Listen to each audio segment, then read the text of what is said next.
Volver al futuro encabeza mi lista de películas favoritas. Aunque es una película relativamente antigua, aún es relevante y cuenta con una legión de fieles fans. Y si crees que los easter eggs son algo reciente, prepárate para sorprenderte con la cantidad de referencias que hay en esta trilogía. En este video te traigo todos los detalles que te perdiste o no en la primera película de Volver al Futuro, más 4 curiosidades imperdibles. Si también eres fan de esta película, no olvides dejar tu like para que puedas seguir haciendo videos sobre las siguientes películas de la saga. La información está en orden cronológico, no de mejor a peor ni nada por el estilo. Así que mira el video hasta el final, te garantizo que es muy bueno. Prepárate para subir al DeLorean porque vamos a viajar a 1985, el año en que se estrenó la primera película. La película empieza con varios relojes reforzando el tema del viaje en el tiempo. Uno de ellos muestra a un hombre colgado, referencia a la película Safety Last de 1923, en la que el cómico Harold Lloyd cuelga de un reloj, una especie de presagio del final de la película, cuando el Dr. Brown cuelga de forma similar. Curiosamente, el actor que interpreta al Doctor se llama Christopher Lloyd, compartiendo apellido con el actor que interpretó a Harold Lloyd. La escena inicial también recuerda a la película de 1960 La máquina del tiempo, que por las mismas razones empieza con una escena de relojes. Cuando Marty enciende el amplificador en casa del Dr. Brown, podemos ver la inscripción CRM-114, que es el mismo código presente en la película Doctor Strangelove de Stanley Kubrick, que se hizo un easter egg recurrente. Poco después de llegar a la escuela, Marty participa en una audición musical en la que toca el tema de la película The Power of Love del grupo Huey Lewis and the News. Lo interesante es que el hombre del megáfono que se queja de que están tocando demasiado alto es en realidad el cantante de la banda, el propio Huey Lewis. Chicos, decía que sois demasiado ruidosos. Cuando Marty y Jennifer salen frustrados de la audición, se puede ver el cartel que dice For Mary, para Mary. Parece un homenaje a Mary Radford, ayudante del codirector Frank Marshall. La película que se ve al fondo es Orgy American Style, que en realidad es una película para adultos de 1973. La broma se completa cuando los productores contratan a George Buckflower, uno de los actores de esa película, para interpretar a un mendigo en Hill Valley. Otro conductor borracho.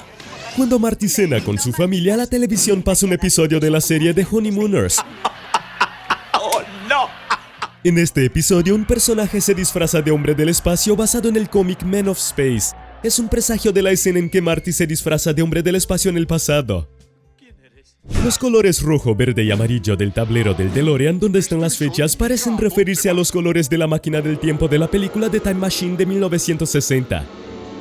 Einstein, el perro del doctor, es una clara referencia al físico alemán Albert Einstein y se hace el primer ser que viaja en el tiempo. El perro al volante es una referencia a la película de Disney El perro humano, en la que un perro similar al del Dr. Brown conduce un coche. Para aclarar, no se hizo daño a ningún perro en estas escenas, de hecho era un actor vestido de perro.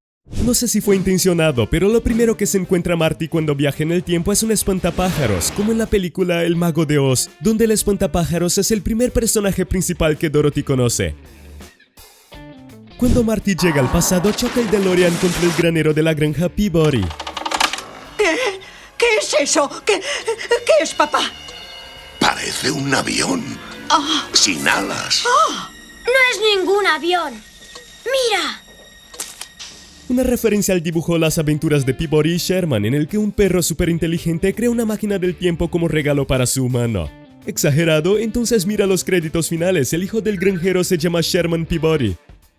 ¿Te diste cuenta de que el cartel de Hill Valley muestra una casa igual a la de Marty en el futuro? La película que Marty ve en cartelera del cine de 1955 es Cattle Queen of Montana, protagonizada por Barbara Stanwyck y Ronald Reagan. Más adelante, cuando Doc le pregunta a Marty quién es el presidente en 1985, Marty responde Ronald Reagan y Doc se ríe de la respuesta. ¿Quién es el presidente de los Estados Unidos en 1985? Ronald Reagan. ¿Ronald Reagan? ¿El actor? El actor Ronald Reagan se hizo realmente presidente de los Estados Unidos y le gustó tanto la película que incluso la citó en un discurso. As they said in the film Back to the Future, where we're going, we don't need roads. ¿Carretera? ¿A dónde vamos? No necesitamos carreteras. No es tanto un easter egg, pero uno de los buenos chistes de la película es cuando la joven madre de Marty lo llama Calvin Klein, ya que ese nombre estaba bordado en su ropa interior. I've never seen purple underwear before, Calvin. Calvin, why do you keep calling me Calvin? Well, that is your name, isn't it? Calvin Klein? It's written all over your underwear. Aunque es la marca de los calzoncillos de Marty, esa marca no existía en 1955. En el pasado era común bordar el nombre o las iniciales en los calzoncillos para evitar que se mezclaran accidentalmente entre los miembros de la misma casa. En la escuela vemos un cartel en la pared con el nombre de Ronald Woodward, uno de los principales responsables de la producción de Volver al Futuro, encargado de los decorados y la iluminación. Según los comentarios del co-guionista Bob Gale, era práctica habitual incluir los nombres del equipo de producción como chistes internos. Una de las referencias más geniales llega cuando Marty va a casa de su padre, pone una canción de Van Halen y dice que se llama Darth Vader. ¡Me llamo Darth Vader! El villano de Star Wars, y viene del planeta Vulcano. Extraterrestre del planeta Vulcano. El planeta natal de Spock de Star Trek, así como el saludo de Marty está tomado de Star Trek. Cabe destacar que en la cinta el nombre Edward parece que se añadió más tarde debido a la negativa de la banda Van Halen a autorizar el uso de su nombre y canciones en la película. Sin embargo, el guitarrista Eddie Van Halen, a escondidas de los demás miembros, autorizó el uso de su nombre e incluso grabó las guitarras para la escena. Hablando de guitarras, en la famosa escena donde Marty toca Johnny B. Good en el baile de la escuela, referencia a algunos guitarristas famosos como Jimi Hendrix tocando detrás de la cabeza, Angus Young cuando da el famoso pasito con una sola pierna, Pete Townshend de The Who cuando gira los brazos, rompe el equipo y se desliza en el suelo, y también el tapping de Eddie Van Halen. Pero la gran broma de esta escena es cuando Marty llama a su primo Chuck Berry y le muestra la canción. ¿Recuerdas ese nuevo sonido que has estado buscando? Pues escucha esto. En el mundo real, Chuck Berry compuso Johnny B. Good en 1958, 3 años después de que Marty tocara la canción en el baile de la escuela, lo que crea una interesante paradoja sobre quién realmente compuso la canción. Michael J. Fox realmente sabía tocar la guitarra. Incluso con la enfermedad de Parkinson, en 2016 tocó Johnny B. Good en vivo con Coldplay, lo cual es increíble. Volviendo atrás un poco, ¿ya te preguntaste de dónde vino el secador de cabello moderno que Marty usa para asustar a su padre? Aunque ya existían secadores en 1955, eran aparatos grandes y poco populares. No es un error, en una escena eliminada donde el Doc del pasado inspecciona su maleta del futuro, se explica el origen del dispositivo. This thing. It's a hairdryer. Don't they have towels in the future? Al final, cuando Marty está regresando a 1985, se puede ver un cine que proyecta la película The Atomic Kid de 1954. Esta película narra la historia de un buscador de uranio que se encuentra con una zona de pruebas nucleares. Esta es una referencia al guión original de Volver al Futuro, en el cual el Dr. Brown y Marty iban a un lugar de pruebas nucleares para intentar obtener suficiente energía para volver al futuro. Cuando Marty vuelve a 1985, vemos que el reloj de la torre tiene una pieza rota que no existía antes de su viaje al pasado. Ahora existe porque el Dr. Brown la rompió en el pasado, creando así un cambio en la línea temporal. Nada más volver al presente, Marty va al lugar donde Doc fue asesinado por los ladrones de plutonio. Aquí nos damos cuenta de que el nombre del recinto ahora es solo Pino Solitario, mientras que antes era Pinos Gemelos. Esto se debe a que Marty atropelló uno de los pinos en el pasado. El recinto se construyó donde antes estaba la propiedad de los Peabody.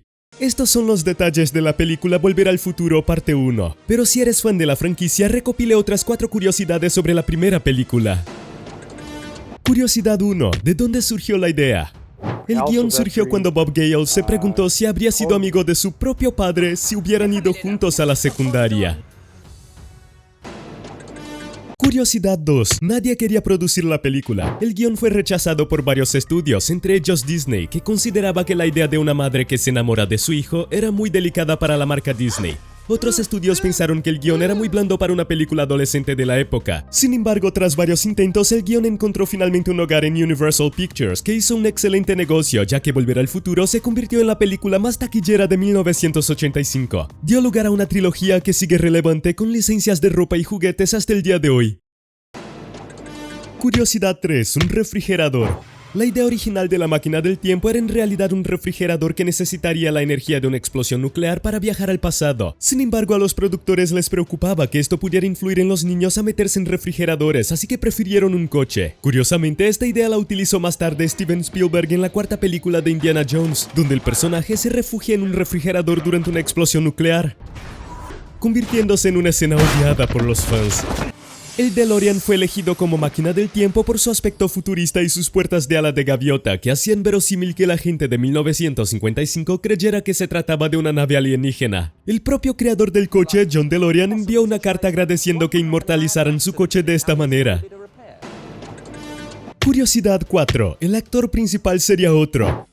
Inicialmente Michael J. Fox no estaba disponible para el papel de Marty McFly ya que estaba ocupado grabando la serie televisiva Lazos Familiares. Así, la película se rodó durante 5 semanas con el actor Eric Stoltz en el papel principal, hasta que los productores vieron que necesitaban a alguien con vis cómica para el papel. Se hizo una nueva oferta a Michael J. Fox que aceptó y rodó la película casi toda de madrugada sin dormir. Algunas imágenes de Eric Stoltz en el papel de Marty se publicaron muchos años después y aunque todas las escenas se volvieron a grabar con Michael J. Fox, hay una escena en la cafetería en la que Marty golpea a Biff y la parte del golpe no se volvió a grabar, mostrando el brazo de Stoltz, así como un fotograma de la cara del actor.